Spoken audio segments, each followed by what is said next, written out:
اعوذ باللہ من الشیطان الرجیم بسم اللہ الرحمن الرحیم۔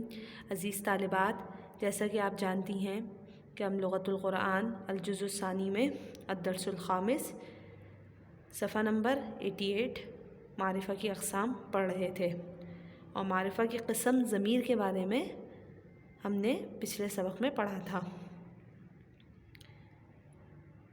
آئیں ہم اس کو سمجھتے ہیں۔ عربی زبان میں ضمیر کی کئی اقسام ہیں۔ ذیل میں ہم ضمیر کی صرف ایک قسم یعنی ضمیر مرفوع منفصل کی پوری گردان نقل کر رہے ہیں۔ اس کو غور سے پڑھیے اور سمجھنے کی کوشش کریں۔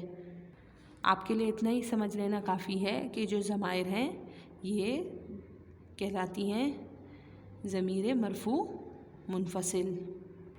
بورڈ کی طرف دیکھیں، واحد تثنیہ جمع آپ نے پڑھا ہے۔ واحد ایک کے لیے استعمال ہوتا ہے، تثنیہ دو کے لیے اور جمع دو سے زائد کے لیے۔ مذکر آپ کو پتہ ہے مرد کے لیے، اور مؤنث یعنی مذکر یعنی نر کے لیے استعمال ہوتا ہے، اور مؤنث مادہ کے لیے استعمال ہوتا ہے۔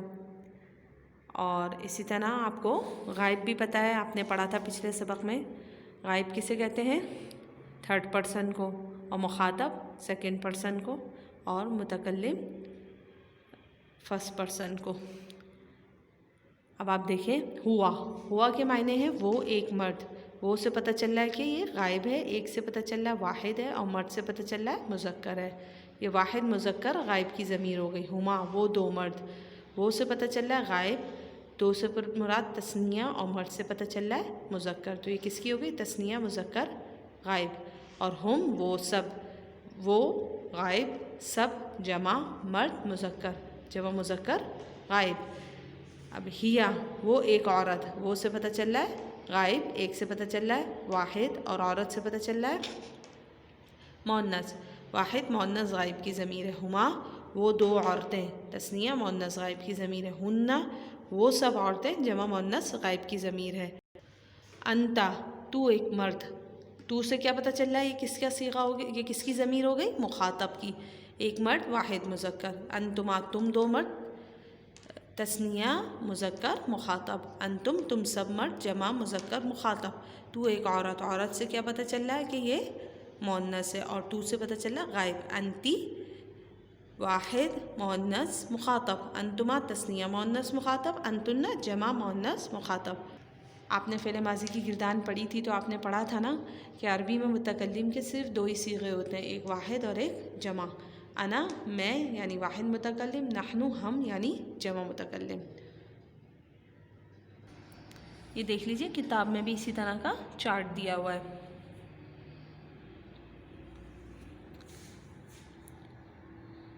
معرفہ کی اگلی قسم ہے اسم اشارہ، وہ اسم جس کے ذریعے کسی چیز کی طرف اشارہ کیا جائے، جیسے ھذا کتابٌ یہ کتاب، اس میں ھذا کے ذریعے کسی کتاب کی طرف اشارہ کیا جا رہا ہے۔ اسم اشارہ کی بھی کتنی قسمیں؟ دو۔ اسم اشارہ قریب کے لیے جیسے ھذا یہ، ہؤلائی یہ سب، اور اسم اشارہ بعید کے لیے جیسے ذالک وہ، اور اولئک وہ سب، یعنی قریب ہے تو یہ جیسے ہم اردو میں استعمال کرتے ہیں، اور وہ جب ہم کہتے ہیں جب وہ چیز دور کی طرف ہو اور ہم اس کی طرف اشارہ کر رہے ہوں۔ جنس و عدد، عربی میں اسماء اشارہ مذکر کے لیے الگ، مؤنث کے لیے الگ استعمال ہوتے ہیں۔ اسی طرح ایک کی طرف اشارہ کرنے کے لیے الگ، دو کی طرف اشارہ کرنے کے لیے الگ، اور جمع کی طرف اشارہ کرنے کے لیے الگ اسم اشارہ استعمال ہوتے ہیں، جس کی تفصیل درج ذیل ہے۔ اب آپ نے پڑھا قریب کے لیے الگ ہوتے ہیں، مذکر کے لیے الگ، تو قریب کے اور مذکر کے کون کون سے؟ ھذا یعنی واحد مذکر، ھذانی تثنیہ مذکر، اور ہؤلائی جمع مذکر۔ اور مؤنث قریب کے کیا ہیں؟ ھذہ واحد مؤنث، ھاتانی تثنیہ مؤنث، ہؤلائی جمع مؤنث۔ اور بعید کے کیا ہیں؟ ذالک واحد مذکر، دور کی طرف اشارہ کرنا ہو تو ذانک تثنیہ مذکر، اور اولئک جمع مذکر۔ اور مؤنث کے لیے تلک واحد مؤنث، تانک تثنیہ مؤنث، اور اولئک جمع مؤنث۔ کتاب میں بھی آپ دیکھ لیجئے صفحہ نمبر 90 یعنی 90، دیکھیے ھذا ھذانی ہؤلائی، ھذہ ھاتانی ہؤلائی، ذالک ذانک اولئک، تلک تانک اولئک۔ اب اسی صفحے پہ تدریبات دی ہوئی ہیں، السوال الاول، درج ذیل ضمائر میں سے ضمیر غائب، مخاطب اور متکلم کو الگ الگ لکھیں۔ اب یہ دیکھیے ضمائر دی ہوئی ہیں، آپ اس تدریب کو حل کر لیں گے۔ صفحہ نمبر 91 یعنی 91 پہ دیکھیے، الدرس الثانی، دیے گئے لفظ کے ساتھ غائب اور حاضر کی ضمائر کو تحریر کریں اور ضروری تبدیلیاں بھی کریں۔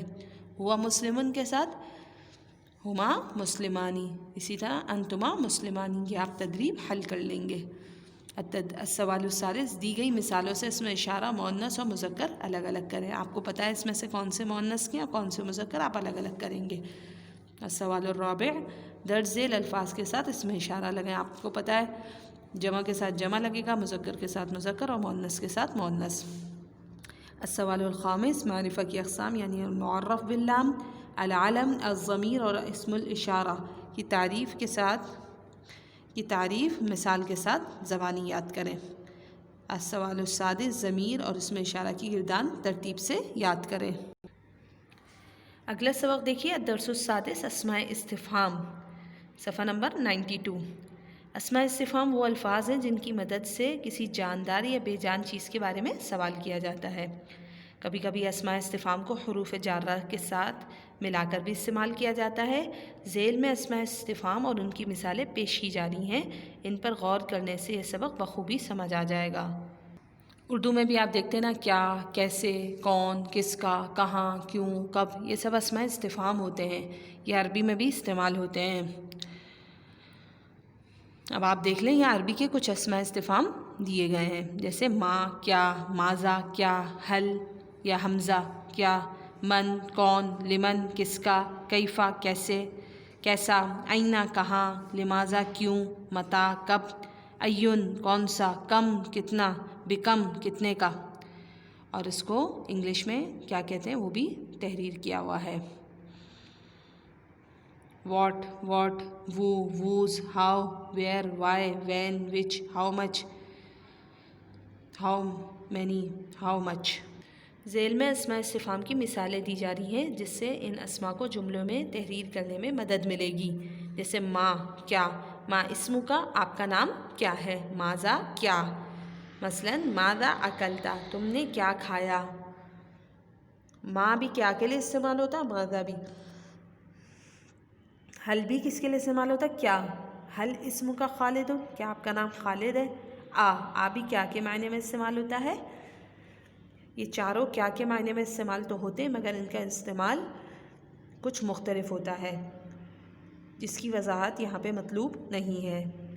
مثلاً انت طاہر، کیا آپ طاہر ہیں، من کون، من انت آپ کون ہیں، لمن کس کا، کس کی، لمن ھذا الکتاب یہ کتاب کس کی ہے، اینا کہاں، کیفا کیسا، کیسی، کیسے، مثلاً کیفا انت آپ کیسے ہیں، اینا کہاں، مثلاً اینا ہوا وہ کہاں ہے، لماذا کیوں، مثلاً لماذا لا تنطقون تم بولتے کیوں نہیں ہو، متا کب، مثلاً متا تذهب آپ کب جائیں گے، ایون کون سا، کون سی، مثلاً ایو کتاب ترید آپ کون سی کتاب چاہتے ہیں، ایتن یہ گولتا کے ساتھ کس کے لیے استعمال ہوتا ہے، مؤنث کے لیے، کون سا، کون سی، مثلاً ایتو دراجۃ ترید آپ کون سی سائیکل چاہتے ہیں، کم کتنا، کتنی، کتنے، مثلاً کم کتابا عندک آپ کے پاس کتنی کتابیں ہیں، بکم کتنے کا، کتنے کی، مثلاً بکم ھذا الکتاب یہ کتاب کتنے کی ہے۔ آج کا آپ کا ہوم ورک ہے، تدریبات حل کریں، اسماء استفہام ترجمے کے ساتھ یاد کریں۔ اس کے ساتھ ہی اب اگلے سبق تک کے لیے اللہ حافظ۔ السلام علیکم ورحمۃ اللہ وبرکاتہ۔